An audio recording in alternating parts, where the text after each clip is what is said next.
Hello viewers, this is Nishant and you're watching Nishant Talks.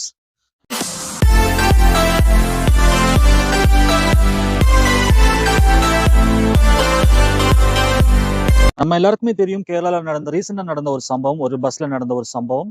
அது ஒட்டுமொத்த ஒரு கேரளா மட்டும் இல்ல,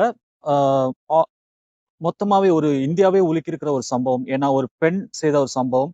அவங்க ஒரு இன்ஃப்ளூயன்சர். அவங்க வந்து தனக்கு ஒரு வியூவர்ஸ், தனக்கு ஒரு நிறைய வியூ வேணும், தான் ஒரு பிரபலமாகணும் அப்படின்னு நினைச்சு தனக்காக செஞ்ச ஒரு விஷயத்தினால ஒரு உயிரிழப்பு நேர்ந்தது. நம்ம எல்லாருக்கும் அந்த விஷயம் தெரியும். அது எவ்வளவு மனசு வந்து வலிக்கக்கூடிய ஒரு விஷயம். இது மட்டும் இல்லைங்க, நிறைய சம்பவங்கள் நடக்குது, அது இன்னும் வெளியே வரல. But the first time it's happening in the bus and நார்மலா அந்த வீடியோ நான் நிறைய வாட்டி பார்க்கும்போது அந்த நிறைய வாட்டி அதை வெரிஃபை பண்ணும்போது the thing is it's happening, it's normal. அவர் நார்மலா இருக்காரு. ஒரு அன்றாட வாழ்க்கைக்காக தனக்கு தினமும் ஒரு பஸ்ஸுக்காக வெயிட் பண்ணி ஒரு பஸ்ல போற ஒரு மனிதர். அந்த மனிதர் நார்மலா அது வேற இந்த வீடியோ வந்து பல வாட்டி எடிட் பண்ணி கரெக்டா அதை வந்து அவர் வந்து உரசுற மாதிரி எல்லாம் பண்ணியிருக்காங்க. பட் இட்ஸ் ஹேப்பன்ஸ் ஒரு க்ரௌடா இருக்கிற ஒரு இடத்துல இட் ஹேப்பன்ஸ். சரி, ஓகே, அந்த பஸ்ல இவ்வளவு இடம் இருக்கும்போது எதுக்காக நீங்க அவரை ஒட்டி ஒட்டி நின்று ஒரு ஒரு ஒரு இது ஒரு பிரபலமாகணுங்கிறதுக்காக நீங்க இப்படிலாம் பண்றீங்க? It's a cheap thing. It's a very cheap thing. ஒரு பிரபலம் ஆகுறதுக்காக ஒரு இன்ஃப்ளூயன்சர் இன்னைக்கு வந்து எவ்வளோ பெரிய விஷயத்த செஞ்சிருக்காங்க. என்னை பொறுத்த வரைக்கும் இது வந்து ஒரு பெரிய அநீதி தான் அந்த மனிதருக்கு ஏற்பட்ட. பொதுவாக சொல்லணும்னா, இந்த தீபக் என்பவர் கோழிக்கோடு மாவட்டத்தை சேர்ந்த கேரளா மாநிலம்.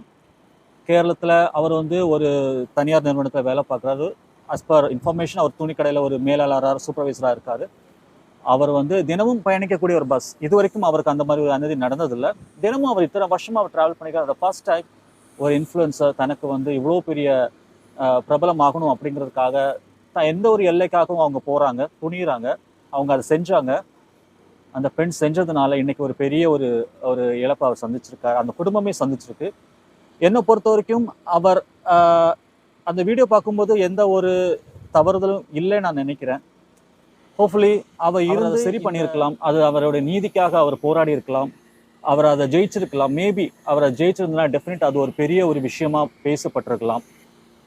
மேபி அது பேசப்படாமலும் இருந்திருக்கலாம். அவர் வந்து அரெஸ்ட் பண்ணப்பட்டிருக்கலாம். அதனால் அவமானப்பட்ட அவர் கண்டிப்பாக அது இன்னொரு நாளை அவர் இறந்திருக்கலாம். பட் அவர் அதை பண்ண விரும்பலை. ஏன்னா உங்களுக்கே தெரியும், என்னதான் அவருக்கு நீதி கிடைச்சிருந்தாலுமே, அவர் உயிரோடு இருந்து அவருக்கு நீதி கிடைச்சிருந்தாலுமே, அவரோட சொந்தக்காரங்களாக இருக்கட்டும், இல்லை அவரோட ஃப்ரெண்ட்ஸாக இருக்கட்டும், ஒரு நாளைக்கு நம்ம எல்லாரும் சொல்லுவாங்கள்ல, அப்பாவி மாதிரி மூஞ்ச வச்சுக்கிட்டு என்னடா பண்ணுற அப்படின்னு. அதே மாதிரி அப்பாவி மாதிரி மூஞ்ச வச்சுட்டு இதெல்லாம் பண்ணியிருக்கலடா, உண்மைதானடா அப்படின்னு.